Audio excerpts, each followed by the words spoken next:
It's live. Da, da, da, da, da, Na-na-na-na-na. da, da.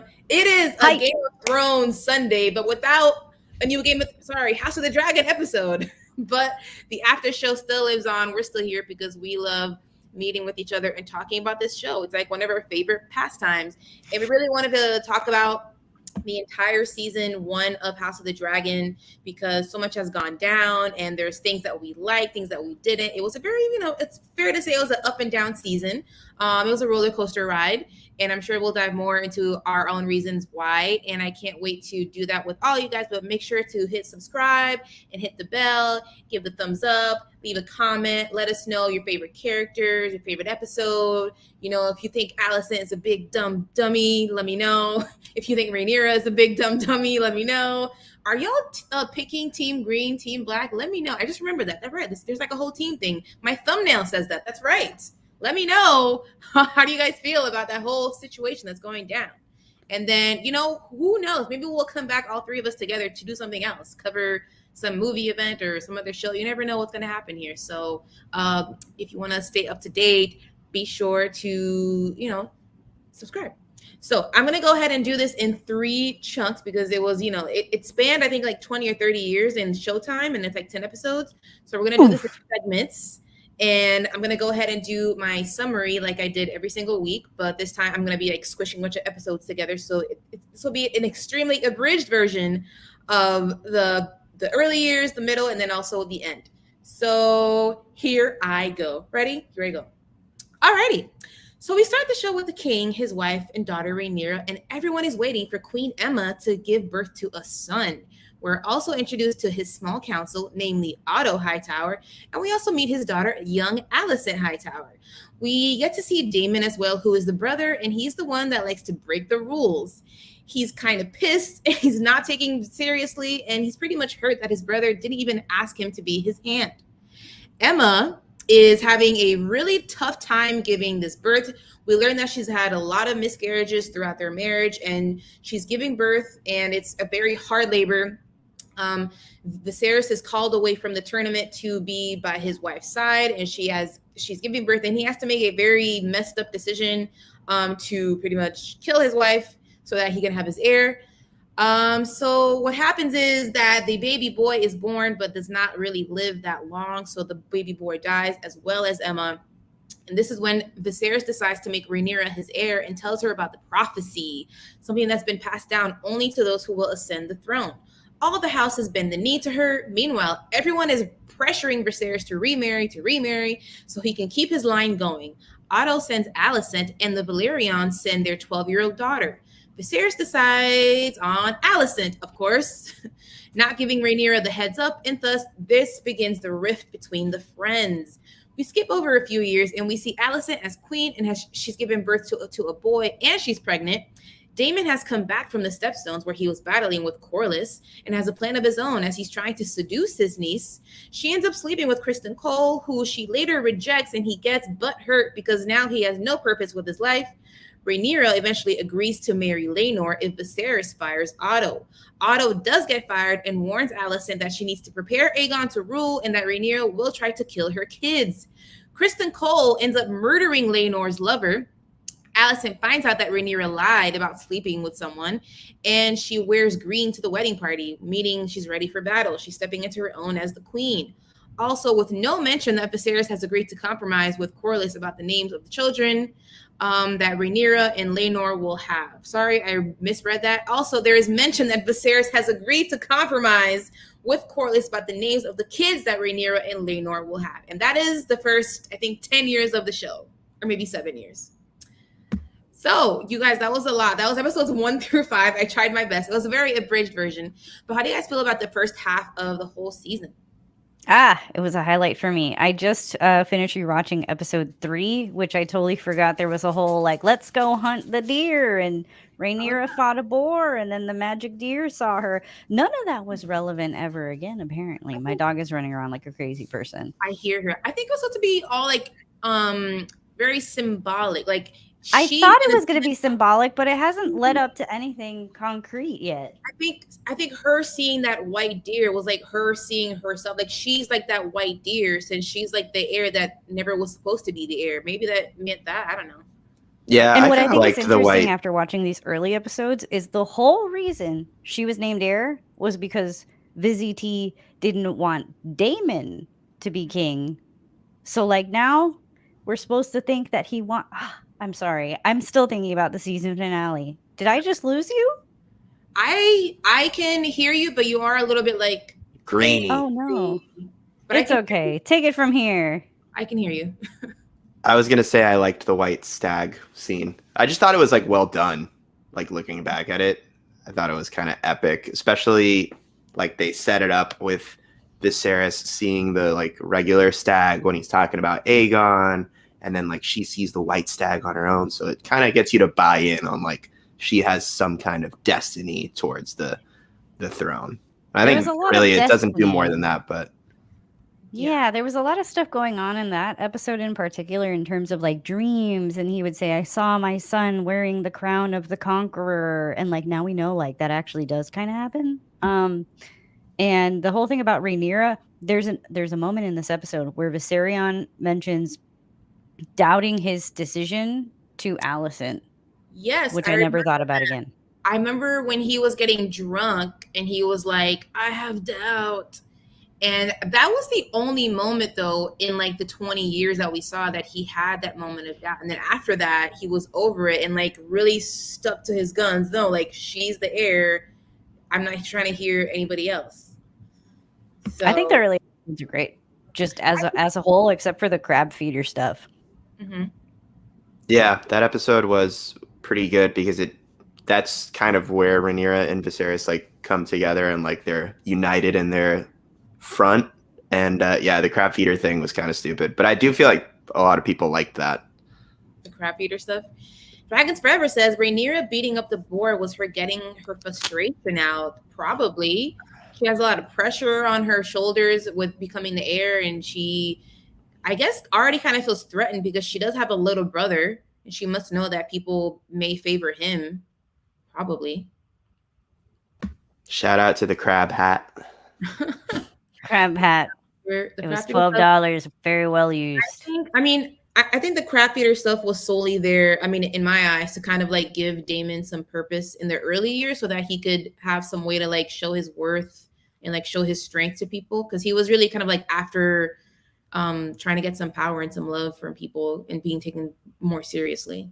You're right too. That was like the first time he actually got any kind of recognition outside of like, you're the bad boy, the second son. Yeah. Second I, son energy is strong in this show. I also saw Dragons Forever mention that Daemon was disgusting in the first episode. I'm not exactly sure which point they're referencing, but I Was do that- remember him cutting off like everybody's hands and wieners and heads at one point. Maybe that's Hands and wieners and heads. Oh my. I'm thinking that's when they were talking about that. Look, this Ooh, is what Damon. is this? This is Damon. I feel like he looked the best in the beginning of the season, like his long. Oh, we're gonna judge their hair, appearances? Wait, sword. are we gonna be petty? Oh, We don't have to be petty. I was just trying to like make sure we're aligning pictures of people we're talking about. I'm trying to be like interactive somehow here. I like where you're going with it too. Like when you saw this picture in the promo, now you know Damon after a full season. Does he like live up to the expectation? Did you think he was going to be something else? I think he excited me a lot more in the like in the early in the advertisements. No, I mean like in the early half of the show because he kept us on our toes. Like we didn't really know what he wanted or what he was going to do. So for me, that made him a very exciting character to look at. And then he kind of like got over his ambition and like fucked off and SOs with his queen and his children. And he was just kind of like, well, I tried. It was after the crab. After the crab, he had nothing to do. Apparently, he was like, I give up. I can't seduce my niece. My brother forbade me. He keeps banishing me, but I keep returning. But Banishment means nothing when Viserys does it. Viserys doesn't care. I mean, yeah, he just held no real. He never punished anybody. No. Not even Rhaenyra. Yeah, No, yeah, and he should have. he should have. And since we are speaking about this man, let's get more into Viserys in the early half, as Ooh. he looked all strong and healthy and kind of being a dirty old man because he wed somebody very much younger than him. You could tell he kind of didn't really want to. I mean, he was pretty clear about it. He's like, I'm not even. Mm. Yeah, I he can't didn't even want get to to remarry, marry. right? He did. Um, Yeah. and then like in context, he could have gone way younger. We all remember that, right? Yes, okay, but like, does it make it right?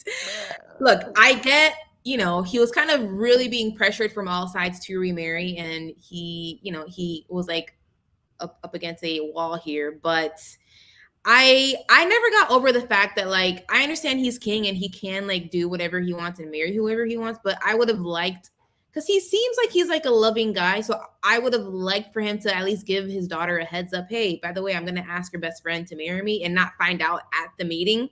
That He was a didn't lot. even tell his wife he was going to cut her open. You know what I Um, see when I see this man? And I think the actor himself has said something to this effect. Viserys is a man who is broken by the decision he made in episode 1. mm, Like, he loved Emma immensely. You can tell. Like, it's just obvious throughout the show. He keeps her ring, whatever. mhm. Nothing will ever top Emma. That's just the problem with the show. It's like the closest thing you can get is Rhaenyra. So it's like, how do I light the memory of Emma forever? Like, that's what I think and what I see when I see Viserion. I see a deeply flawed man with a very good heart, but like he's a terrible king. Yeah, I can agree with that. And Yeah.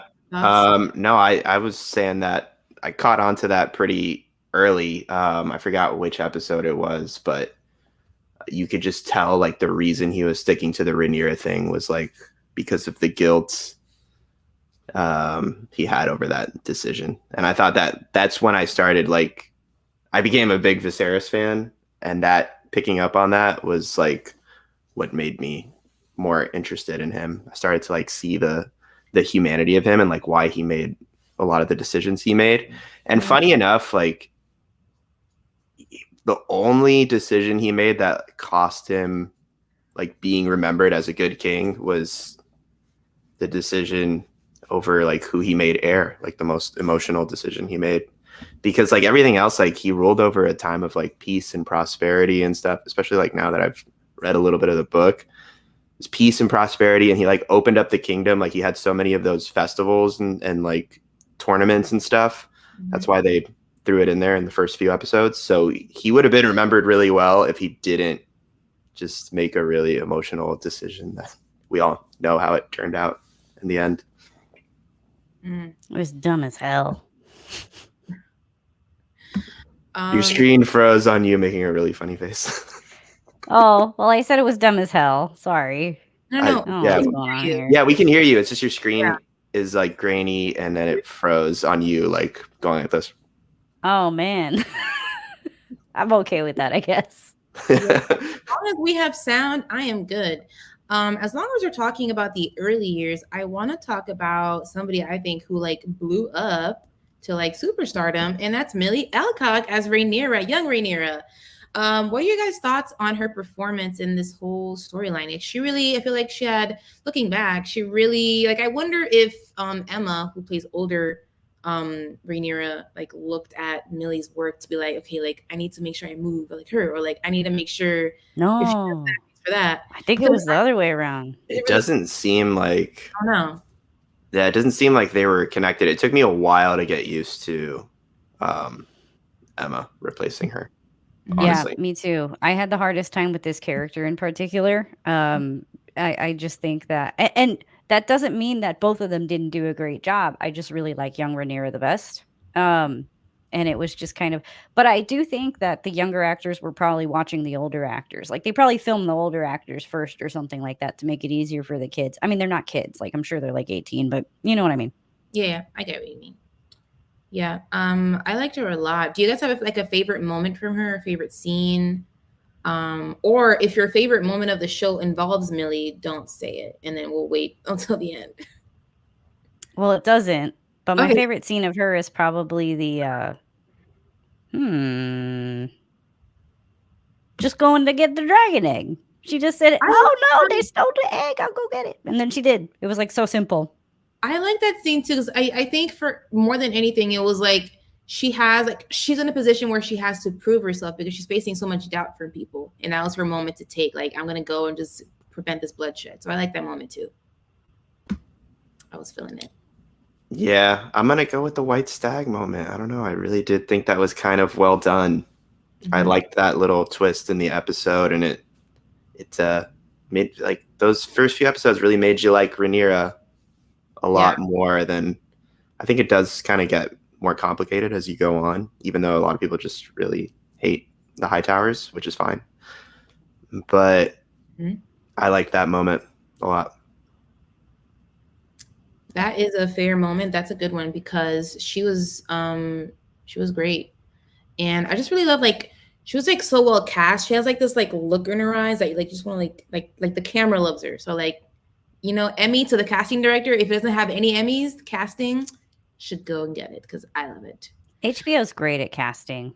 Yeah, I think so too. And then we have another character who is quite important that we're introduced to early on, and that is, what is his name? The Hand himself, Otto Hightower. So I don't remember what I thought of him at first. I think maybe it was like, well, I don't really trust you because you're a hand. You're shifty. Hands have a hard time on Game of Thrones. Yeah. They really have to do like the actual work, right? That too. They just seem to get the brunt of like every decision made in the kingdom. It's like somehow the Hand always has to answer for it, except stupid Tyrion Lannister. But I digress. Mm. I mean, Tyrion was great for like maybe a season and a half, and then when he met Daenerys, they made him stupid. I don't know. Yeah. I liked Otto at first. If we're talking back about Otto, I liked him. I thought he was like smart, and you know, he reminded me of like all of the hands are usually like pretty smart dudes. Yeah. And I thought he was like in that mold for sure. We'll just stick to, I guess, maybe like the first tier of episodes. Mm-hmm. Yeah, the first 5 episodes, I liked Otto. I thought he was making like really rational arguments, and like he had his reasons to like go against like what Viserys was saying, and he was willing to bring up places where he disagreed, and then it cost him his job in the end of those 5 episodes. just for that period. I never trust hands on any Game of Thrones in any Westeros world. Yeah, I think inherently, and I think Viserys says this line in the show, like there's never been anybody on a small council in any small council that doesn't have their own self-interest. So I think that also applies to Mr. Otto here. Even if his self-interest is about like he's all about the realm, but he's like willing to do anything that he needs to do to keep it, you know, stable. So, you know, I'm not sure if he's everything all for the realm. Like early on when his papa was still around, he was very upfront with him about like kind of telling him to like do whatever he has to do to like help out the Hightowers. But Otto himself, you know what the thing is? It's that his motivations are like super like from what it seems like just motivated by like family and like just doing what's right by his family like long term. It's just so logical and seems to make sense that it's like I can't be mad at this guy for like trying to be cunning and try to like get power for his family because like I would too. I don't want to be living in Old Town. but did his son die in the first episode? Questions.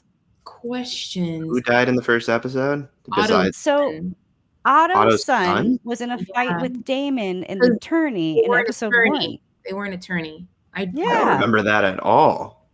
Well, now you know. I went back and I watched it again. They never mentioned that guy again. And he didn't show his face. He just wore a helmet. So if he is still in the show. Yeah, I remember that the first few episodes, they were doing a really good job of setting up Otto and Daemon's rivalry, and then it kind of like faded a little bit. It just became like a general like I don't like anybody on that side. Yeah, and there's like it lost that personal touch. Yes, he did. Yes, I think he did. He did. I'd hate Daemon too. Then see, like Otto's motivations all make sense to me, so I get it. It's fine. I don't think he's evil. I don't think he's. Well, it's like nobody's a villain in their minds, right? It's one of those situations. Cool. So what else happens in the first half of this show? What'd I say? Kristen Cole. We got to talk about Alicent. Yeah. Kristen Cole. Okay, go ahead. Let me know your favorite moment from young Alicent. I'm about to throw up a picture of her. When she comes out in the green dress. If you recall, Alicent wasn't doing shit the first I mean, in the beginning, I did say she was an interesting character, and she is. I feel like you knew that she had to be in there for some reason, but the first 3 episodes, she really didn't do anything. Like, she married Viserys. That was pretty big, but she was just kind of like she was just going through the motions a little bit, right? Like, no, she was vouching wanted to for marry Rhaenyra. her. No, she was vouching for Rhaenyra for a little bit. Viserys was like, "Oh, why don't I marry her to the brother of the sea snake?" And they like had a conversation about it. Like almost everything involving Alicent was always in relation to Rhaenyra somehow in these early episodes. Like she's always thinking about her, talking about her, and that seems very purposeful. Interesting. But Rhaenyra, that's not the case with Rhaenyra. Dragons Forever never trusted her from the start. Trusted her a little harsh. She's not doing anything that bad. She was like she just wants helping to Rhaenyra study and stuff. Yeah. You remember that? That was like the first episode. With the book, she ripped out the page. It was the page from the last episode. Yes, yeah. Which I had guessed. And what do you guys think of Emily's performance? I thought she was good. Yeah. Is that this girl's name, Emily? She was good. She was good. I like that. You know, when she finally came out and did something with a green dress. That's my favorite. Does anybody have another favorite Alicent moment? Favorite Alicent when she went crazy with a knife. No. First 5 episodes. 1 through 5. That was in the first 5 episodes, really? You're jumping ahead. No, it's not. That's when she's an adult, but we're in the younger years. When she was having awful sex with her husband, I was like, you deserve this. Yikes. You thought she deserved the awful sex? I'm kidding. I'm being mean. I'm being mean. I'm being mean on purpose. No, in that moment, I actually felt a little bit bad for her. Because I was like, this is fucked up. Because this is the same night that Rhaenyra is having her like awesome hot night with Kristen Cole. And she was like having her disgusting husband mount her. Yeah, and she was like tired, right? She's like, it's late. Late. But the maid's like, well, he wants you to come to his room. Yeah. But I think maybe it is that scene because like that was the first scene that made me feel like a little bit less angry with her because I couldn't get over the secret. What I'm saying? That's just how I felt. Oh yeah, the secret about them eventually getting married. Yeah. Or them even talking at all. House, her being a mother and notice that her life is only being a baby maker. Is that your favorite scene from Alicent? Yeah, that makes sense. Was that scene where she was kind of like, I guess, kind of sad as she was talking to Rhaenyra about this. She's like, I used to be Lady Alicent, now I'm just Queen Alicent, and all I'm good for is this. And I was like, well, that's the role that your daddy played you into. Do you know? That's the life right there. She was good. Dragons Forever study, yes, I liked, but when she entered the king's chambers, that's when I knew that I couldn't like her. Yeah, but I mean, like her dad was kind of like pushing her to do that. Yeah, it wasn't her choice. Yeah, not her choice. But you know, there are moments where like I sympathize with her. So within these 5 episodes, what also happened was the whole marriage situation where Rhaenyra got to choose the suitor, but then she messed up there and ended up choosing nobody. So then her dad was like, you know what? I'm going to marry you off to your cousin Laenor. And we saw that whole marriage situation happen with the party. Kristen Cole, he feels like he had a purpose as a knight and sworn protector, but then he thinks, well, I guess Rhaenyra is my new purpose because we banged and I broke my vow. But then she's like, I can't leave my entire duty to go off with you for to the oranges. For oranges, I can't do that. So then he goes crazy in that episode, and I remember me and Andres were just like, what is happening at this party? Why are you going ape shit? It just didn't make sense that he would do that to that guy. Yeah. Yeah. And thinking about it now, I know that there's like after Joffrey, the lover, talks to him and walks away, there's a shot of like Kristen's hand twitching on his sword. And I guess like that's how we're supposed to know that he's gonna go crazy. He's Really? upset. Murder, full on like freaking going. Are you apeshit. saying it was like the Arthur fist? Like, so me.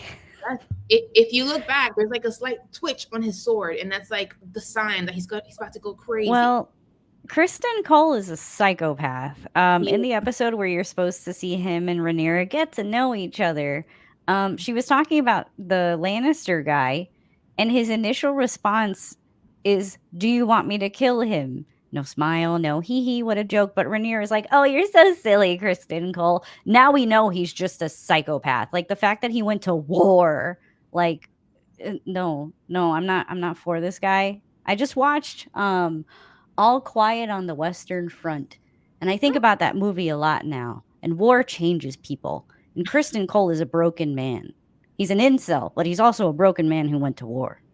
When did he go to war? I know he's an experienced Yeah. fighter, but did he go to like He a went to full war. Yeah, Apparently he at was the in a battle. beginning. Yeah, exactly. At the beginning, when she's choosing between like who she wants to be on the King's Guard or whatever, she asks which of the candidates has actually been to real battle, and that he was the only one. That's a problem. I wish you could find out more about his history and his past. But at the time, we all thought that was a great way to make a decision, because we were like, and you know what? He's not a bad like Kingsguard person. He's actually pretty good. He gets the job done, and that's the point. Like he's a really good fighter, but and he's like super loyal. Like he starts off really loyal to Rhaenyra, and then in the long term, he's really loyal to Alicent. like the Alicent and the Hightowers. It just seems to me like in that position, so close to court and so close to so many secrets, you need someone who's more about politics than bashing people's faces in. And that's what we learned in season 1 of House of the Dragon. But that's what like the Kingsguard is good for. Like you hire them as the muscle. Like you need. Yeah, you need both. You need both. Like somehow, okay, this is my issue. Kristen Cole is more unpredictable and uncontrollable than the Mountain at this point. And the Mountain was a zombie. You think that's not good? Wait, can you repeat the first part? How you said? Kristen Cole is more uncontrollable than the Mountain at this point. And so is the Larys Mountain Strong. was kind of like, he was like a zombie, but he was also like a robot in a way. She was just like, go over there. I mean, I don't know. That's by that point the show had gotten really bad. But Dragons Forever. One of my family members wanted Kristen and Rhaenyra to be lovers, and I told him, if you think this has a happy ending, you haven't been paying. Love it. That's the quote from Ramsay Bolton, for those of you who may be wondering. I mean, I think Age and I were really rooting for that hot affair as well in the beginning. We were fools, blinded by our sheer testosterone or whatever. Before we knew he would go psycho. I mean, he's still fine, but he's also trash. He's awful. He's the worst, and I can't even see his face. If there was like the opposite of MVP, he would be it. Yeah. MVP. Least valuable not player. Valuable. Player. Tier 2, are we ready? Yeah. So here we go with the middle, and we're jumping ahead. Now we are 10 years later, and we see Rhaenyra has had a lot of kids, but not with her gay husband. They are the sons of Harwin Strong, and pretty much everyone knows it. Kristen Cole is still around and is now the sworn protector of Alicent. He also trains all the kids to fight, and he baits Harwin to get into a fight with him. Harwin and his father end up getting killed by their own blood, a creepy Varys wannabe named Larys Strong. We see kids bully Aemond Targaryen because he doesn't have a dragon. Halaena says he'll have to close an eye. Later, a kid fight breaks out because Aemond and Vahgar have claimed each other. Yes, I will stand by this. And Aemond gets his eye sliced by his nephew Lucerys. Alicent is pissed, and she demands that Kristen gets the eye of Luke, but Rhaenyra blocks Alicent. Alicent cuts Rhaenyra's arm, and she leaves a scar. And Rhaenyra says, "Now they see you as you are." Years later, Alicent has now found religion conveniently with the Seven, and she has her husband, and he has grown sicker and he is weaker. He is like praying for death. Viserys demands that they all get along because they are now family, and there is a lot of debate that happens about who will inherit Driftmark because everyone knows that Valyrian boys are bastards. Daemon calls Rhaenyra a whore. The king says that he'll get his tongue for that, but Daemon slices his head off. In this time, Rhaenyra and Daemon sleep together and finally get married as she tells him that she will need his help to fight the Greens. And that is episode 6 through 8. Whew, it's a lot that happened there. What are our thoughts about the middle of the show? That was a lot. It's a lot. All of a sudden, kids popped up, like 10 of them. So many kids. Nobody liked the time jump, really. I mean, we knew it was coming for a long time, and we were excited for it. But like I think a lot of people dropped it at that point. I mean, maybe they got back into it, but I remember seeing people pretty upset with like new actors. Like it's 10 years in the future. What was it? It's like 10 years in the future, right? Yeah, it was 10 years. It was.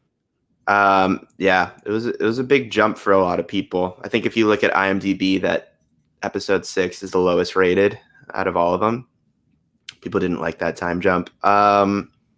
And I also felt like it was a little rushed. I mean, some good moments came out of it, but I don't like either of those episodes like as a whole that much. No, they were really hard to get into. Shit. The Strongs died during that time. Yes. We barely knew them. I felt like I did, though. They did a good job of like me wanting to know more from Harwin, just because like I liked how loving he looked towards his sons and trying to protect them and trying to teach them to fight, and then like killed them off right away. And then I remember we were so confused why Larys killed his family, because it's like, well, like they already were sent away. Why are you murdering them? But then later we find out why. It's because they never took off their shoes. Yes. But yeah, so this is when we are introduced to older Rhaenyra, Miss Emma Darcy. And, you know, I think she did a fine job as well. I think she's talented. I think maybe we all just had to get a little bit more used to her. Because I think like the younger actors really did like a lot of heavy lifting, like starting off the show. So it's my opinion. You know what it was with her? She was very subdued and slow. And when young Rhaenyra seemed calculated, old Rhaenyra seemed just, I don't know, pained. It was a different, I don't know, like they're the same. Kind of felt like she aged 20 years in those 10 years. Yes, I agree. Mm-hmm. There's a lot less down. Like, yeah. I mean, you know, it makes sense. Like she's not a teen anymore, but gone through a lot. Like she did try to have kids with her gay husband. Maybe that caused her some like distress. She was like, damn, I can't make like true-born sons. She was feeling lonely. So she went to her other guard, Harwin, and pumped out some kids. She went through a lot. My favorite Rhaenyra. Oh no, I was just wondering, does she even care about having true-born children? She's never said anything to the effect seem like that at all. I mean, no, it doesn't. She just kind of seems like she thinks she could do whatever she wants, and then eventually one day she's going to be queen. That's a problem. Figure everything out. You're right, and that's not a perfect character. Yeah, I was going to say, this is a little off topic, but my favorite scene of her in these 2 episodes is when she has the baby and Alicent wants to see the baby right away, and she makes it a point to like go and take the baby. It was compelling. And, like, yeah, I thought that was like a little badass, right? Mm-hmm. But it also gave you a chance to see her interact with her husband at that time too. Like you got character stuff. They had like a beautiful friendship between them. Like they were like, we're in this together in this big old lie. I like that the most out of the show. Like if there was a friendship that I like said was the best friendship of the show, even though it was like a tiny little baby little thing between her and Laenor, like they worked it out. You know, he has his thing, she has her thing. They seemed like a modern couple doing their own thing. Laenor is probably the dude I would hang out with. Yeah. Like if I had to hang out with one character in the whole show, Probably Laenor seems like the I most trust chill. him. Dragons Yeah. forever. Best moment when Daemon sliced Vaemon's head off and his tongue was still attached to his head. I liked the line when he was like, "Let him keep his tongue." That was a good moment. That was because it reminded me of like how like unhinged he could be and like unpredictable and you don't know what he's thinking. So that brought back old Daemon back a little bit for me. So I enjoyed that moment. That was probably I won't say too much, but that was one episode ahead. So it was it was episode 8. That was in right? the next section. Yeah. It's quite all right. In the final this tier, is not. Wait, This but isn't school. We can go I in know, whatever but I order was we gonna want. get like really into it, and then I was like, "Well, we'll talk about it." We will. I did mention that in my recap just now because I did 6 through 8. Listen, this show was batshit. The thing with the time jumps. The thing with the time jumps like really messed me up watching the early episodes. It's kind of like real life when you like watch your like nephew grow up. Because I was watching the episode where Aegon's having his 2nd birthday, and I'm thinking about like old Aegon in my mind. Like I just see it. What is on the screen is a little baby. He's clapping. He's a happy baby, and all I'm thinking is like, that's a rapist. Get him out of there. This show is one of the only shows that does that, right? Where you can yell at a baby. I guess that's the fun of Game of Thrones. That's only if you like know what's gonna happen. For everyone else watching, but it's it's baby. fun. It's fun. Like watching everything again was quite all right. I don't know. Time jumps, man. I didn't like the middle section. Well, in this recap, I had mentioned the whole Vaemon calling her a whore and getting sliced. So you guys can talk about that episode if you like. like. Okay, perfect. That was my favorite part then. Yeah. Bastards! That was good. That was my favorite episode overall. What else happened in that episode? So that's the one where there's another time jump in between. That's right. Like that one and then that was the whole debate of that whole episode. Like who's gonna inherit Driftmark? Okay, yeah, I remember. Yeah. And basically the Hightowers had taken over the whole kingdom. And Viserys was just like king in name, but he actually showed up. Then we're supposed to be like, whoa. And I kind of was. He did his long walk. I did like that scene because and Daemon helped him up. Yeah, because we got to see one last loving moment between the brothers where he helped him and then put his crown on his head. So that was sweet. That was lovely. And the music. Bastards! Yeah. So Vaemon, so do you guys think that like he was like, okay, if I say this, I know I'm going to die and fuck it, I'm going to die. Well, I mean, like, look at it from his point of view. He was allied with... I'm saying, do you think, because he's telling the truth. I understand him, but I'm saying, do you think he knows, like, if I say this, I'm going to, like, get Of course. die. But think about it. He's thought he could have gotten out of there. Yeah, somehow. he's sitting in a Hightower run court. Vizzy T is nowhere to be found. He's technically supposed to be allied with whoever's with Daemon, right? Daemon was on his side and all this other crap. So, like, he's not with the Hightowers. He has nobody on his side there. So, like, they were going to kill him anyway, just like the people they just escorted out the building who turned out dead like an hour later. Yeah, I understand his point of view. He and then in his mind he like died with honor because he died yelling the truth with the truth on his tongue. And then so in the middle episode 6, 7, and 8 we are also introduced to Miss Olivia Cook. And I have to say, when I first heard about the show, for me she was the only actor that I knew because I've seen her other stuff. So I think she was like the one big name. Well, I guess aside from Matt Smith, even though I've never seen Matt Smith in anything before this show, she was the only one that I was familiar with. I thought she was pretty good. What are you guys' thoughts on Olivia Cook's performance? Wait, Melissa, I have a personal question. You haven't seen The Crown? You haven't seen The Crown? No, girl, it's too slow. It's too boring. No, you would love it. Anyway, Olivia Cook, good. I had no problems with that transition. Easy transition. 10 out of 10. She felt like she aged the correct amount. Yeah. Everything about Alicent at that point made sense in the way Olivia Cook played her. She was good. And if we're doing favorite moments, then now is when I bring up. Wait. Are we going to wait till we do that segment? Favorite moments? Are we Well, gonna I mean, like in this like tier of episodes. Oh, okay, yeah, go ahead. Come on, when she cuts, she's trying to get that eyeball, and she cuts out Rhaenyra's hand. Yeah. Yeah, was that was a tense. badass scene. That was a good scene. Like I said, like this tier, well, specifically like those 2 episodes before it gets to Viserys going up the steps and stuff. Mm-hmm. In those 2 episodes, there's like some good moments, and that was one of them. The best moment, the kid fight and the Alicent and Rhaenyra fight back to back. Ooh, I Those are remember we dope. were talking about the kid fight episode. Y'all didn't really like that episode, and that was Wait, the only one I do was the like, dragons get stolen during these episodes or not? yes. Vhagar got stolen during these episodes? Yeah, Yeah. well, by Aemond. I Guess had depends on your definition of stolen. I don't see in my recap. I specifically said they claimed each other because you can't steal a biggest dragon. You can't. You just can't. It's crazy. It's a big dragon. Yeah, Big it's dragon. huge. They claimed each other.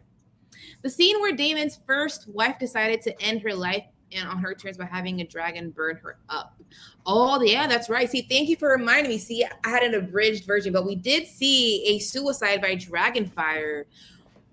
Because she was going through a hard labor as well. And we haven't even touched upon this yet, but this show had a lot of pregnant people, mothers giving birth, and they all are like extremely difficult, extremely graphic. And Lena Valerian was literally like, peace out. I'm not gonna be into this. I'm gonna go out a dragon rider's death. And then she ended her own life.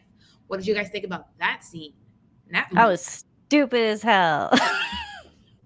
Book did it better. I found out after the fact. Yeah, book did it better. I mean, they kind of rushed through her whole storyline, so I see why they gave her like this glorious death. But in the book, her death is a lot more like tragic, and I feel like works a little bit better. We should probably cover what happens in the book in that case. Yeah, can you let us know, Andres? Yeah, so she's still like they're living in Essos or whatever. She wants to have more of like a traditional dragon rider, like adventurous life. And Daemon's pretty chill, and so it all happens pretty similarly, but instead when she gets pregnant, she has the baby and it's like deformed, it's a stillbirth, and she's not doing too well either, and she's trying to like get one more ride on her dragon out before she like dies, and she just falls down the steps and dies. Aww. So it's like I prefer that. Yeah, it's way more tragic, it's poetic and all these things. But since this character kind of, you only saw bits and pieces of them the first 6 episodes. Yeah. I guess they felt like they didn't really earn the right to like give her that poetic like nuance to death. They had to give her a more like epic poetic death. Yeah, it's what like I like every issue I had with like season 5 and 6 when all of a sudden Game of Thrones got all kinds of like Marvel cinematographic explosions. Like that's what that felt like. It was like, no, she can't die on those stairs. It can't be sad. Daemon can't find her and like carry her body. No, we can't have any of that feelings garbage. We gotta explode. What if instead of being sad, it was epic? She got barbecued 10,000 degrees. The thing that I liked about that scene is it reminded me about the intelligence of the dragons, because you could tell that Vhagar didn't want to kill his mom. And I just like seeing like he was like, or she was like this. She was like, no, I don't want to do it. And then like, so you sure about this, bro? Can I say something really controversial? I guess it's the last episode, so I guess I should now. I feel like liking Game of Thrones for the dragons is like liking Chuck E. Cheese for the animatronics. Well, I'm sure Dragons Forever disagrees. I think of our fan base here. Dragons are really cool, but Game of Thrones is about character building, man. And it's I guess we built the character of the dragon. Old lady Vhagar, golden girl. Well, I mean, I did touch upon a moment that was a bit more nuanced and not just talking about a dragon burning shit down. So I thought that was a You cool mean like moment. 8 of Game of Thrones? What? Oh, just the last episode of Game of Thrones where the dragons knew symbolism for some reason. The dragon does symbolism. Oh, yeah. I remember that. Yeah. Oh, it burns down the throne. Yeah. It's like, you guys, Yeah, You but guys They're so intelligent. It over understands this literature. in that moment, it didn't feel earned. But just speaking to like in this moment, where Vhagar didn't want to burn her dragon rider, I thought it was an interesting scene. It's like Yeah, pointing at the this door. was better than that for sure. Yeah, it's like your voice coming out of the voicemail machine, and your dog doesn't understand what's going on. That's what happened. Mm. Dracarys, huh? Dracarys.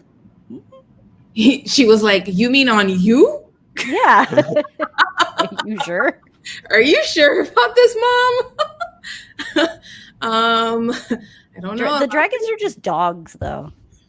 I don't know. See, I'm hoping maybe in later seasons they go more into the lore, just because it's confusing. Because on the one hand, I believe okay, they only listen to their riders, but I see they have handlers. There's a fucking like dragon pit where they have handlers. People are burned, and then sometimes they do whatever they want, which we saw in the last episode, which we'll go into just now. So it's like I want to know more about like what makes them tick, like what makes them do things and don't do things. I want to know more about all of that stuff. It's confusing. Sounds like we're ready for tier 3. Yeah. So here we go. Okay. The king is finally dead, and Alicent thinks that he told her that he wanted Aegon to become king. She finds out that the small council have been planning to make Aegon king, and she is mad. Otto plans to kill Rhaenyra and Daemon, but Alicent disagrees. She wants Aegon as king, but wants her old friend to live. There is a search that happens as the guards are looking for Aegon. We find out that the White Worm is Massaria, Daemon's former lover. She wants the kid fights to stop, so she tells Otto where Aegon is. But Kristen Cole and Aemond end up finding him and bring him to his mother. Aegon doesn't want to be king, but once he gets his dad's dagger and hears the cheers of the people, he's into the idea. Alicent also wants Rhaenys to support the Greens, but later on, Rhaenys breaks out of the dragon pit on Dragonback, and she decides to not burn the Greens because it's not her war to start. In the last episode, we see Rhaenys has made it to Dragonstone to warn the Blacks. She doesn't decide where she stands until she speaks to her husband and tells him that Rhaenyra has been the only one to show restraint. Otto visits Dragonstone with Aegon's terms, and Rhaenyra seems to be actually considering it because she asks, is it better to keep the realm safe or to sit on the Iron Throne no matter what? She sends her boys, to get support from the houses that had previously bent the knee to her. So these messages are more of like reminders. Hey, remember, you bent the knee to me. Lucerys is sent to Storm's End, where we meet Lord Boros, but Aemond is also there with Vhagar. Lord Boros doesn't accept the message, so Luke tries to get back home, but Aemond is still pissed about the eye years later, so he tries to scare Luke. The dragons have a mind of their own, however, and just when Luke thinks he's gotten away, Vhagar comes in and snaps Syrax in half, killing the young dragon and Luke. Daemon tells Rhaenyra the news, and she looks ready to wage war. And that is the end of season 1. What are your guys' thoughts? On the whole season or just that part? On the part that I just read. Great.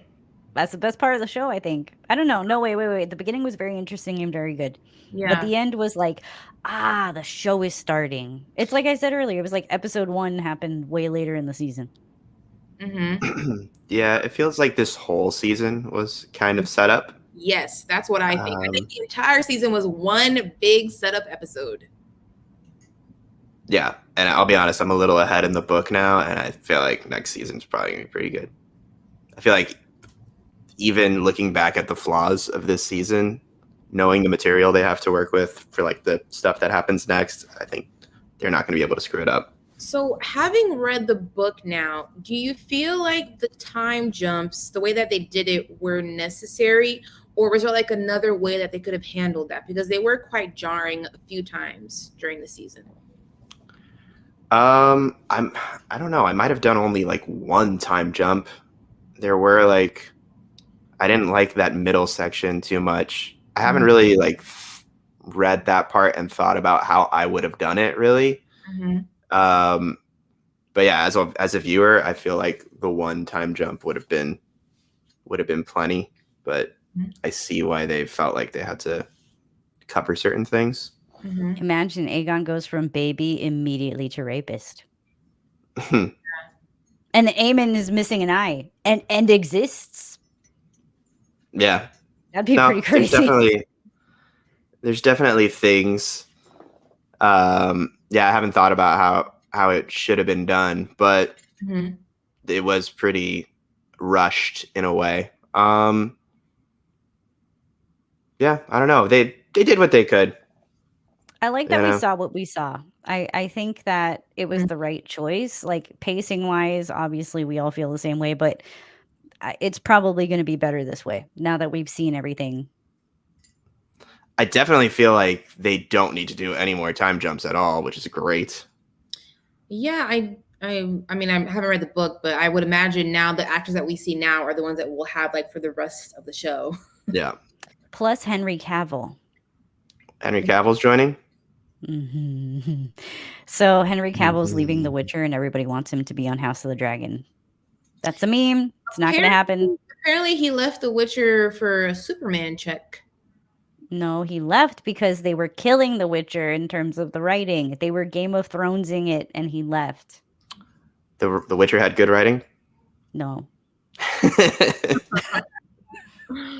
Ay, ay, ay. Yeah, so we get to see a little bit more in this section from like performances from the actors who play Aegon and Aemond. We get to see a development with Aegon because before he's really afraid of accepting this role as king, but then later on we see him, he's like, okay, they're cheering for me. And then Aemond, who is now explicitly saying, you know what, it should be me. It should be me sitting on the throne. And what do you guys think about those developments and those performances? I'm excited to see more from Aemond, especially like in the later seasons, just because I want to see more. Like, what do you think? If I was around those kids at all or their sibling, just like as a fly on the wall, I too would say Aemond should be king. Not king necessarily. Of all those kids, he should be the one to wield some kind. No, actually, no. He's a wild card. Like I've been thinking about this MVP thing a lot, and I was thinking about it, like in sports terms, like who do you really need on your team to succeed? And then Aemond came to mind, and I'm like, yeah, but he's kind of like he done messed up with his dragon, so that's Yeah. kind of like a negative to me. No, it I definitely don't know is. where I was I going don't with think this. there's a great like character that you'd want to see be king or queen, to be honest. Mhm. Even Rhaenyra is kind of like, why do you want it at this point? It's I the wonder why she principle. wants it. I guess it's the principle. It's like, well, she was promised it. That's why. Yeah, she's been preparing for it. She was promised it. These people are like killing her kids. She had the miscarriage. The miscarriage was big too. Well, Like I mean, that's like at the very end. I'm talking about like the whole season. You're just like, why? I guess the season does answer all of that. I don't know. I mean, it kind of like seemed like from episode 1, she kind of wanted it in a way, right? Like she wasn't But in a interested in childish way. studying. She was like, I should be the heir because I'm my daddy's But she also son wanted to or be a kid. fighter on her dragon. Yeah, like she seemed like interested, but not maybe for the throne. Because I remember her feeling like I'm never good enough for my dad. Like he just wants a son. Like he doesn't see me. Like I'm not enough. And even when she was studying with Alicent, I remember Alicent getting annoyed with her for not taking it more seriously. She was like, "You're not taking your position seriously enough." So I don't know. She's kind of like she's a dynamic character in that way. And I think she's doing a lot of the duty is to her father because strangely enough, I feel like they got closer as he was growing sicker and she got older. As they were like, Definitely. yeah, like they got closer and they bonded more and they were like in this bubble together because like I mean he knows those are not her sons, but he can't go back now because she has this destiny. He already told her the prophecy. So I think it was a lot of it is on her shoulders because of her dad, you know. For a second in episode 3 when he was drunk, I thought he was going to tell Alicent the prophecy. In episode 3. Wouldn't that have changed things? Oh, okay. In episode 3 at the hunt, you mean? Okay. Yeah. Yeah. He was spewing a bunch of nonsense. He was. I did like that moment in episode 3. Now we're jumping back. Because they kind of like humanized him, like, you know, everybody has doubt, but he didn't let the doubt like make him change his mind, which is pretty cool. Yeah, so episode 9 and 10, this is also the episode that had the awesome dragon back moment with Miss Rhaenys. Does anybody have any thoughts in hindsight? No, that was dumb. Yeah. Yeah, didn't work. Yeah. I mean, it worked for a lot of people. I don't know. Did it? How I thought that was many? like the only episode that people. Well, I don't know that who and was. 6. Well, I don't know who was paid by HBO, but I do recall seeing like Rhaenys like boss girl memes after that episode. It might They have been weren't like, like ironic. it They might have weren't been ironic for bots. real. It might have been HBO bots. It was a cool dragon moment, but like nothing came from it. Mm. So Yeah, it was just kind of like, I mean, I like that they saw that people were going to hate that and put a explanation at the beginning of episode 10. yeah. And like Daemon and Rhaenyra also hated it, Mhm. which thought that made sense. But I didn't like care for the explanation that much, to be Feel honest. like your explanation is not good enough. It still sucked. Yeah, it's like couldn't she okay, have just escaped at that point instead? I like that you guys knew that was going to be stupid, Mhm. but it doesn't really make it work. Rhaenys' hair bothered me the entire show. It didn't. It looked like a squid.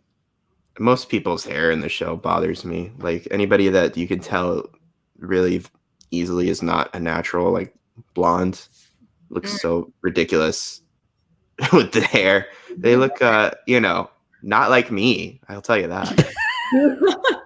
Do better for season 2, please. So, and then we also see some development, I think, from Corlys, because he starts out the show pretty much very like gun-ho for war and ambition. Like, even though he knows those grandsons aren't really his grandsons, he doesn't care. He just cares about the name and the legacy. And then towards the end, after he comes back from battle all those years, he's like, I'm so sorry, wife. You were right. I was too ambitious. Let's not even like claim anyone. Let's just go somewhere. And yeah, so I think in that way we got to see some development from that. And now I'm hearing he might get a spin-off show. I don't know if I care about seeing like his trips around the world in Westeros and like jumping around from sea to sea. I don't know if I care to see it, but maybe they might make me care, but I don't know. But what are you guys' thoughts on Corlys Velaryon? Every time I think of a spin-off show, I think of Frasier. So now I'm just thinking of like Corlys being Frasier. Tossed salad and scrambled eggs. He's got a little dog. Lives with his dad in Seattle. Yeah. I have not seen Frasier. Well, you should watch it and imagine it's Corlys. Cheers is like the House of the Dragon for Frasier. Yeah. Oh, he's not on. Oh yeah, there he is. Yeah. So, any thoughts? He's a second son also who had bonded. Wait a minute. Who made it onto this promo art? Wait a minute. Who are those tiny heads there's up Kristen, Mysaria, Rhaenys, Viserys, Otto, Corlys, Rhaenyra, Alicent, Daemon. I feel like everyone belongs there except for maybe Mysaria. Yeah, Mysaria should not be there. Yeah. At the end of the day, she's the one who made Aegon king, so she's kind of important. And she ended kid fighting. She is, because she gave up Aegon to Otto. Well, she she brought Aegon out from hiding. Okay, hold on. Can we just be clear on like who? I thought he was hiding, and then they were like, "No, we hid him," but he seemed complicit. So, was he hiding, or were they hiding him? That part is never clear. All I know is that she had the information where he was. All right, I'll take it. She had the info. Yeah. And she used it to get in I'll see what I can do on kid fight. By the way, her being the white worm is really obvious when you go back. My God, there's a point where Otto is like, bring me a letter. And they immediately go to Old Town. And Mysaria is amping up Daemon to say the thing about the little baby. King Verdict. Which baby? The first with the dead one. Baelor? He looked scared when they found him, so maybe they hit him. Right? That's what I'm thinking. Like, it looked like he was hiding in the back of someone's trunk, like Casey Anthony. Oh my God. Terrible. Wait, this is a show with stillborn births and opening up ladies, but I can't mention Casey Anthony. Get out of town. So, in the last few episodes, what else happened that I talked about in this? Dragon Chomp. Yeah, let's talk about the decision that Aemond makes in the last episode because I read it very differently. I thought at first he was definitely trying to murder his nephew because that's what he's wanted for years. But supposedly he was just trying to scare the kid off and he accidentally killed him. And in my head, I thought, okay, he's scared because now he has to go back home and tell his mom, I killed someone and now the war is starting. But like, there's been a lot of talk about, because I watched like other after shows and there's people who were saying like they wish that like some characters would just be ruthless because like they're not making the decisions. It's all like by accident, like the whole like Viserys telling Alicent like that was an accident because like she thinks it's the Aegon, so it's not like really, it's like a miscommunication. And then there's a whole like Aemond accidentally killing Lucerys. So how do you guys think about those actions? Like, do you like the accidents things, or do you want to see a bit more like ruthlessness in the show in these characters? Okay, my honest opinion is I wanted Aemond to be like 100% bad. Like, I think that's fun to watch and exciting, and he has all of the reason to be that way. But when I saw his confusion, it made me like the character more because it made it a little more interesting. And then B, I wonder if that's the first person he's ever killed. I question it because he's so sneaky. I don't know.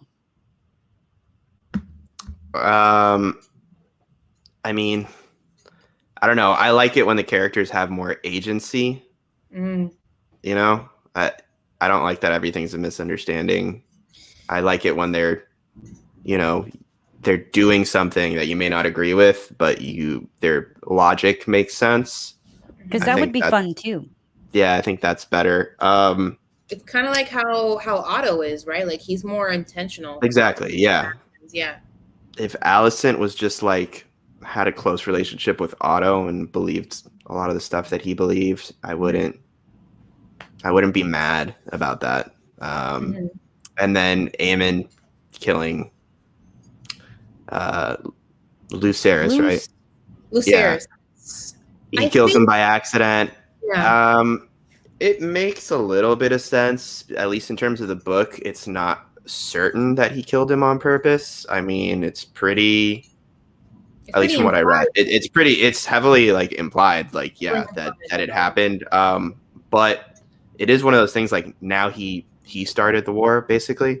Because that's like the first real blood in the war, unless you count the guy that dies. Well, it was royal Kristen blood. Cole smashes his head. But yeah, this is like the first kill, like the first known kill of the war. So it's a war now. So you could see how he wouldn't want to be the one to start like the actual war. But I think like, I don't know, I'd prefer just if he was a dumb kid that made an aggressive mistake. You think trying to get some revenge. What if they left it ambiguous? What if we had just seen like in the book where the dragon washes up on shore? Like, what if we had to fill in the blanks? I feel like we'd all come to the same conclusion. We'd be like, Aemond killed this kid in cold blood. We'd all think that. It is what it is. And then in the book, like also there's some girl, one of the Baratheon daughters, like calls him, like she says he's like less of a man because he didn't fight his cousin right there. So that's why he goes and chases him on a.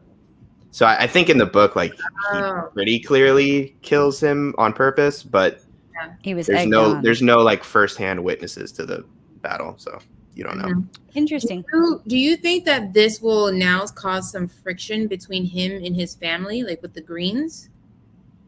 I won't say. I think we'd have to go like character by character.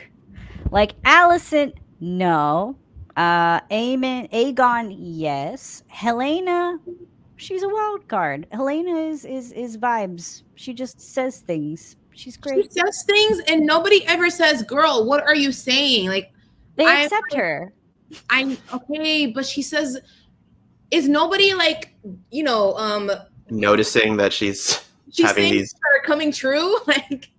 Hello? No, because she does it all the time. Like when something's happening all the time, you don't pay any attention to it. That's what it's like. If somebody predicted the Dragon Rhaenys thing, I'd be like, girl, you predicted this? What else do you know? Like maybe ask her, are we gonna win the war? Like, I want to see more coming from Halaena than her just saying random stuff. Like, I hope that kind of develops as well as the seasons go by, because Yeah. I just like that she's just there. I don't want anything to happen to her. I want some more development, even for Halaena Targaryen, because she seems, obviously she's very interesting. She's like a witch. She's a dreamer. I wanna see more from her. Viserys was a dreamer too, though. Yes. And the dreams aren't always clear. Like, he knew he was going to have a son and an heir, but he didn't know that it was going to be the heir for a day. Yeah. So we are clocking in at an hour 05. We're going to go ahead and ask our questions. How do you rate the show overall? So remember, guys, it is 1 to 5 dragons. How do you rate the show? All you guys in the comments, let me know as well. I want to know your guys' thoughts. Everyone in the future, let me know what you rate the dragon and why. I mean, what you rate the show with however many dragons and why. Age, do you want to go first? Sure. Despite some 3s, some 4s, I'd actually say this is a 5 out of 5 first season. I think it's extremely accessible. You don't have to watch Game of Thrones for it. Compared to everything else on TV and streaming, this is still good. Like, I didn't, there's points where I was like, this made me mad because Game of Thrones ended really bad. But by itself, it's fine. You could watch it. You get a enjoyment out of it. It's like watching a movie. Like, I don't see anything wrong with this Do you show. think it's fine? So you're rating it a 5? I am rating it a 5. I think people should watch it. That's why. Okay. All right. You're like, Daemon, I can never predict where you're going to go with things. Not every a single episode has been like got a 5 out of 5. 2.5. Yeah, this is a 1 out of 5 show. One. I remember some episodes she really wasn't feeling. She was like, I don't care. Now it's like 5 out of 5. Perfect. 5 out of 5. No, because like every Sunday you get excited to watch this freaking show that has like effects better than some movies. Like, it's fun. I don't know. I wouldn't. I have told so many people to watch this show, despite my personal feelings about certain episodes. So, like, for me, watch it. Okay, so then you're basing it off of you would recommend this, so therefore it is a 5 out of 5. I mean, compared to other TV shows, like, it's not Severance, but not everybody has Apple Plus. I'm gonna go 3.5 out of 5. Obviously, like, the flaws in it, the time jumps and stuff, like, it was a really ambitious first season, but they jam-packed like a lot of things in with a pacing that they never really were able to like master. So I think it sets up for something really good. But like, are we gonna look back if the show lasts like 4 seasons and the next 3 are like actually really, really good? Are we going to look back at this first season and say that it was great? Probably not. We're probably going to look at the ones after this that have like consistent pacing and like really good points, taking it from like the beginning to the end of the season. And we're going to be like, those were good seasons, but we had to get through that setup first. Man, y'all didn't even want to watch this show, but everybody seems happy. No. Watch the playback. I said I was excited for this show. You said you were pretending to not want to watch it, and you were actually excited. Andres said he was not excited to watch this show. I was always very honest and said I was excited. So watch the playback. Now we got the prophet down here saying it's getting better. It's only getting better. The show changed his mind. Look, I've read a little bit ahead in the book. I don't think they're going to be able to screw it up that much. And I feel confident that the pacing issue, which was the biggest issue, is going to go away. They could still screw it up, but I feel like this was a setup season, so I'm not going to give it a 5. I could see myself one day being like, you got to get through the first season, but if you do that, like recommending it to somebody else, being like, this is the season you got to get through to like enjoy the other seasons. How do you feel about Miguel Sapochnik, who left as showrunner? It's a little surprising because he is known for directing like the biggest battle sequences in Game of Thrones, and he left like right the minute the war is going to start. He left, so that's kind of an interesting twist. I don't know if he'll be back to direct and just not like show running, That's what I would imagine, that he'll be back to direct an episode. Maybe Um, it's better that they changed showrunners. The whole reason we had a shit show at the last show was because well, they wouldn't change the they're showrunners. not they're not changing. He's just leaving, but Ryan Condal is staying. Right? I'll give it a 5 too. Like, are you saying you're giving it a 5 as well? Dragons Forever? I think so, because you have like 5 dragons here. Okay, Nice. so somebody Okay. agrees with you. Somebody I- agrees with you, Age. It's good. It's a good show. I Melissa? read that as a 5 out of 2, but no. Yeah, me too. That's how I was confused. Like the potential, it was like the potential was so little and it was so Yeah. good. I don't know. I was Melissa, confused. what? How many dragons? I think she's saying 5. Yeah. I was thinking about it all week, and I just have to go with what I give it a 3. And a 3 is not bad. For me, it's a solid show. It had its ups and its downs. Some things didn't make sense, or they never answered. Maybe they'll answer it down the line. I don't know.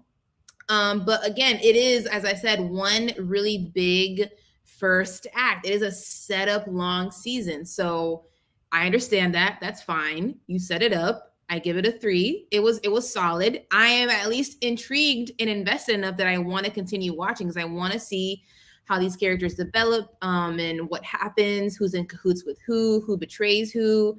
I want to see more of the politics and more of the dragons and the lore. So I like, the hooks are in. They're reeling me in. I want to watch the show, and I thought the first season was fine. It was solid. That's how I feel. Are we gonna go over our favorite moments? Yes, we are. Let me find the banner. Did I write that down? Let me see. Oh my god, I like made. Okay, it's fine. Okay, so as I write this banner, we'll instead talk about the MVP of the show. Go ahead, Age. MVP. Okay, you know what? Like, again, I tried to go at this with sports terms, like who really like turned the tide, who was the most interesting person, who was kind of just cool and vibes, and it was Vizzy T. The internet memes are fire, and it makes me like him even more. Like Game of Thrones has a thing where they got kings who die in season 1, and you never forget about them. So it's easy for me. It's Viserion. Aemond was just so interesting. He almost got it, but like, I don't trust that guy. Yeah, good choice. I'm also going with Viserys for very similar reasons. It's like his character arc held the whole season together. We were kind of waiting for him to die, but like, I'm glad that we got to see his whole story. They really like milked it for all it was worth, and the performance was so strong, and it's what carried like the whole season, really. So the fact that, thanks Chris Dang, she agrees with me. Oh, thank you. 3.5 out of 5. Mhm. But yeah, Viserys, we're not going to see him again, but when we look back at season 1, it'll be the season of Viserys, and how we watched him age so gracefully. And that was a joke. But yeah, no, definitely the season of Viserys. Melissa. Yeah, so I was thinking about this question, and I just kept thinking about this one character, because in my opinion, I feel like she's like the protagonist of the show, and it's Rhaenyra.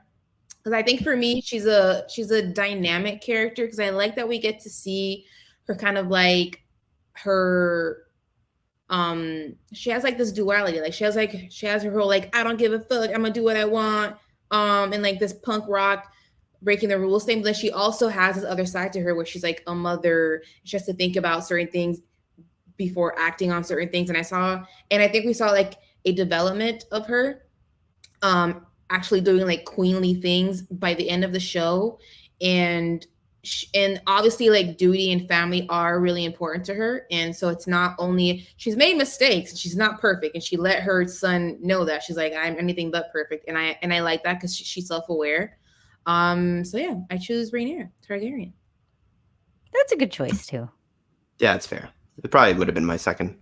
She's like the main character, if you had to say a main character. That's what I said. That she's the protagonist of the show, in my eyes. I was reiterating your point. I agree with you. Thank you. Thank you for reiterating. Favorite Okay. moment. Here is favorite episode or moment of the show. I'm so excited to hear your guys' answer. Chris Dang, Dragons Forever. Let me know in the comments as well, because I want to know. I'll go first because I kind of spoiled mine earlier. It was episode 8. Mm-hmm. This is my favorite episode by far. The farewell episode to Viserys, when he gets one last badass moment to walk into the throne room and like really put his foot down and sustain like his ruling that Rhaenyra is the heir.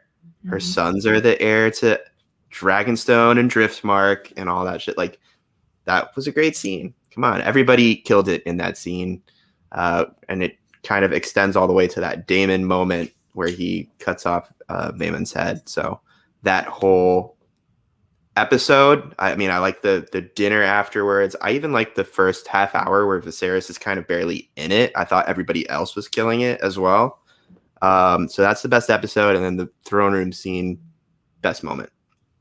That is a good choice. I like that. And then the music is really epic in that scene too. Ramin Djawadi is back and he's killing it. Age, favorite moment or episode? Well, it's not the episode. It's just the moment. It is during the stupidest part of the show. I cannot tell you why, except the visuals. I just like watching that guy on the beach. He's screaming. They're nailing his hands to a board. It's like a horror movie. And he's like, Daemon, come save me. Squash. There's even a sound effect when they squash the guy in the dragon's talon. It's the most metal thing. Like, just take a metal band, throw them into the scenery with the crab feeders, and you have a badass music video. Like, for me, that's the most metal shit I've ever seen. And it's also interesting, you know, it's like it's a character we've never seen and he's getting crushed. It's terrible because who cares? If you're not a royal and you're common folk, no one gives a shit in this show. And like, it's just beautiful. It's like, you don't matter. You're not a main character. We're all pieces of shit, but people are going to side with like green or black. I watched a bunch of pieces of shit kill people. It's great. It was pretty metal. I remember that scene. I remember laughing because I was like, he's so gonna die. There's no way the dragon can see who is who. Like, how do you know who's a soldier? It was great. It was great. But he like believed. He was like, yeah, Daemon's come for us to save us. Save me. I love that. Yeah. I wish Game of Thrones like needs to have like some kind of a dark horror spinoff. Like something horrible. Like, I know this is horrible, but this is like horrible in terms of like, wow, childbirth is really nasty. Like, I don't need battles. I just need dragons crushing dudes, I guess. Something about feet in this show. Hopefully we'll get more of the dragons crushing in later seasons. So, favorite moment. I don't have an episode. I have a moment. It was hard to do an episode.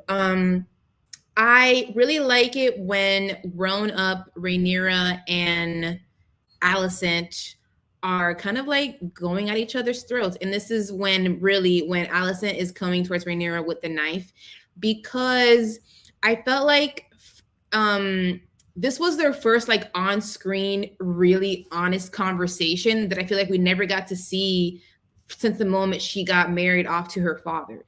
Because in this scene, not only is Alicent really pissed off and wants revenge, but like Rhaenyra is letting her know, you know, now they see you for what you are. And then, but in Alicent's like, you just go around, do whatever the heck you want, thinking that you can't even suffer any of the consequences. And I feel like that was a moment where they really like, they're over each other's shit and they're being really honest. And like, it was kind of like violent, which was kind of cool to see. Cause it's like, okay, like something's happening. Like somebody, like, it was a real reaction from like a mom who's like really pissed off. And then Rhaenyra, who's trying to protect her sons, and she's being like that mom too. So I really enjoyed that scene because of that. I'd be pissed off with her. That's why. That's why I love it. You took my son's sigh out, you bitch. It was a very Hamilton and Burr moment, if you know. Yeah. If you know American history. Oh, no. Sorry. If you know the Lin-Manuel Miranda musical. Not quite historically accurate, but yeah. Yeah, and I thought it was also a great acting moments for both Emma and Olivia. Dragons Forever. I don't think I have a favorite episode, but if I were to pick an episode, it'd be episode 8 with the Viserys and Daemon scene where his crown fell off and Daemon picked it up, which was an accident when they were filming. Oh, is that true? Tidbit. Oh, that's a tidbit. Nice. Nice. We love Thanks for the tidbit. improvised moments. That is a great scene as well. And I mentioned earlier how I liked it. It's kind of like pulled at your heartstrings, seeing the love between the brothers for one last time. Cool. I think we have done all of the questions and the recaps. This was a ton of fun. I think a lot of the part of the show that is one of my favorites is coming together and talk about it. They are so good at like making it a show that you want to talk about and have an after show and like be in the community and read the books and avoid spoilers for me and Age anyway. So cool. We did it, guys. This was so much fun. Thank you, Andres and Age, for coming on my channel and doing the after show with me every single week. We did it for 10 weeks, 11 weeks, because we did a whole season wrap up. And like I said, hopefully we can do something together again for another show or a movie. But maybe we'll do like an Avatar show. I don't know, because that's coming back like 20,000. Avatar is 3 hours long. Okay, that's another tidbit. Full of tidbits today. If you guys have any ideas of what you want us to cover, if you have recommendations of things that I should watch or we should all watch and talk about, let me know, because I'm always game to come and talk about it with the nerdy community. My favorite thing to do. But cool, we did it. Yay! Thank you guys so much. Say bye. Huzzah. 2 years. Oh my God.